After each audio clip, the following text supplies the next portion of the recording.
Think about the birds in your backyard. 8 different species visit your yard throughout the day. Some come and go. They show up some days and disappear others. You see them every now and then, and you're not even sure if they're the same individuals each time or different ones. But there's one that's always there. The cardinal that occupies the same branch every single Justo a morning. tiempo, como The siempre. blue jay that arrives at the feeder at exactly the same time every day. The chickadee that has been in your yard for so long you can't even remember when you first saw it. Those birds are not in your backyard by accident. They made a decision that says something very specific about you, about your yard, and about what you've built without even realizing it. And science has an explanation for that which is going to surprise you. This is bird science. To understand why some birds choose to stay in a specific yard and never leave, you first need to understand something fundamental about how territory works in the bird world. Birds don't live just anywhere. They choose. And that choice is one of the most important decisions a bird makes in its entire life, because its survival, reproduction, and longevity all depend on it. A bird that chooses the wrong territory can die of cold in winter, starve in spring, or suffer constant stress from competition with other birds all year long. A bird that chooses the right territory can live in the same place for years, reproduce successfully, and become the dominant individual in its area. Your backyard is a territory, and the birds evaluating where to live are evaluating it with very specific criteria. The first is consistent food availability.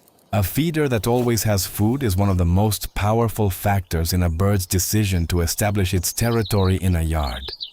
Not a feeder that sometimes has food and sometimes is empty. One that always, without exception, has something available. That consistency tells the bird something crucial. That the human who takes care of this yard is reliable. That tomorrow there will also be food, and the day after. And in winter, when natural food runs out. For a bird, that reliability is extraordinarily valuable. It's so valuable that it can outweigh the advantages of a territory with more natural vegetations or more space, if that territory doesn't have a reliable food source. The second criterion is safety. A yard where the bird has never been attacked, never had to flee from a serious threat, and has never seen another bird get hurt, is a yard that the bird classifies as safe. And this is where you enter the equation in a way you've probably never considered. The birds that have been in your yard for a while have classified you, not as a neutral element of the landscape, as a specific element of their safety evaluation. If every time you step outside the birds don't fly away, if when you approach the feeder they stay within a few feet without moving, if when you sit on your garden bench the birds keep singing and eating around you, that means something very precise. It means you passed the safety test. The bird evaluated you, registered that your presence doesn't represent a threat, and incorporated you into its mental model of the yard as a safe element. That evaluation doesn't happen in a day. It happens over weeks, sometimes months.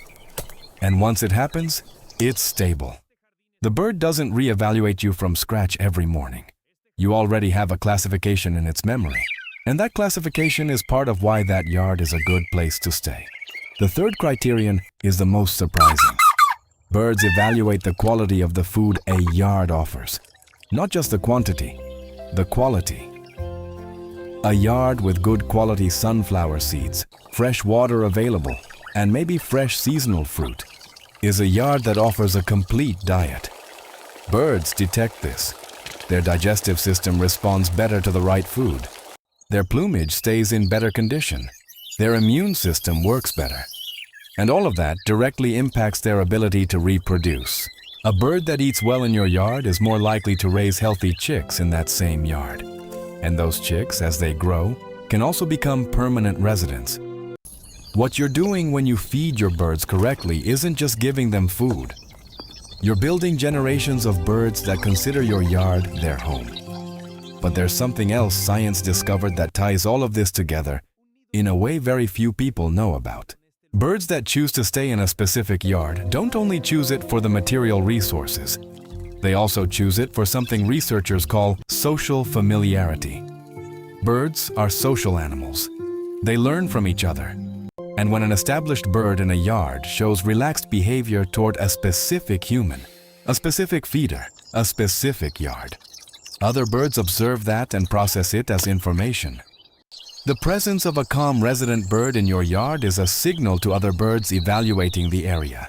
It's a signal that says this place is safe, the human here is trustworthy, the food is reliable. Your resident cardinal is, without knowing it, attracting more birds to your yard. Its calm behavior is the best kind of advertising for your space. But before talking about what can damage the relationship, there's something else you need to understand about resident birds. Birds that choose to stay in a specific yard develop over time an extraordinarily detailed knowledge of that space. They know exactly which tree has the best insects depending on the season. They know what time of day the feeder has the most activity and way to avoid competition. They know which corner of the yard is most protected from the wind in winter. They know exactly where the water dish is even when they can't see it from their branch. That accumulated knowledge of the yard is itself a valuable asset the bird doesn't want to lose. Because learning a new territory from scratch requires energy, time, and exposes the bird to risks while exploring an unknown space. The resident bird doesn't just stay for the current resources. It stays also because the knowledge it accumulated about that specific yard is too valuable to abandon. And there's a last element that determines whether a bird stays or leaves. And it has to do with something many yard owners do without realizing it that can ruin everything they built. Inconsistency. A yard that was perfect for weeks and suddenly had an empty feeder for several days, or where there was sudden excessive noise or abrupt movement that repeatedly scared the birds, is a yard that drops in the bird's ranking, not immediately. Birds have memory and can tolerate occasional interruptions if the yard's overall track record is positive. But if the inconsistency repeats, the bird may start looking for alternatives. That cardinal that had been in your yard for months and one day simply didn't come back probably wasn't a coincidence.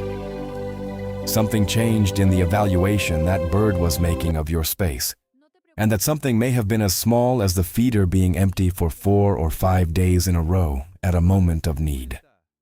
The loyalty of a resident bird is not unconditional.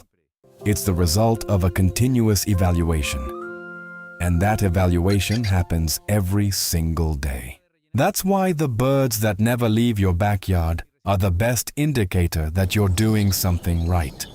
That your yard passed and keeps passing the test that birds run on it every morning.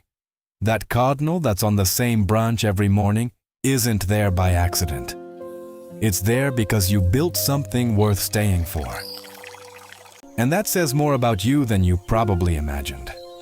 Subscribe to Bird Science and hit like if this changed the way you see the birds that are always in your yard. And leave me a comment. Where are you watching from?